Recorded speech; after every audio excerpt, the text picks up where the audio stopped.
ఉన్నప్పటికీ ఓటమిని గెలుపుకు పునాది వేసుకొని ఎక్కడో కాడ జీవితాన్ని ప్రజలకు ఉపయోగపడే విధంగా పనిచేయాలని అనేక కష్టాలు పడి మరి ఓడిపోయిన కాడనే మళ్ళీ గెలిచి గన్ను బట్టి తిరిగిన కాడనే తర్వాత గవర్నమెంట్తో ఇప్పుడు మూడో టర్ము సెకండ్ టర్ము ఎమ్మెల్యేగా మంత్రిగా ఈరోజు మేము ముందుకు రావడం జరిగింది.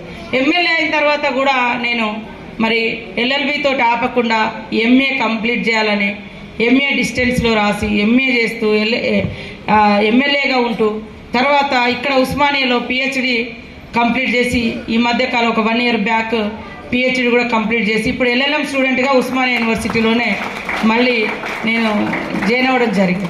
అందుకనే నిత్య విద్యార్థిగా నేను లాస్ట్కు ఫైనల్గా అనుకున్నది నేర్చుకోవడం బంద్ చేయొద్దు, ప్రజలకు సేవ చేయడం బంద్ చేయొద్దు. బతుకున్నంత కాలం నేర్చుకోవాలి. అది జ్ఞానమైన, అది బుక్కు ద్వారా కావచ్చు లేదా సమాజం ద్వారా కావచ్చు.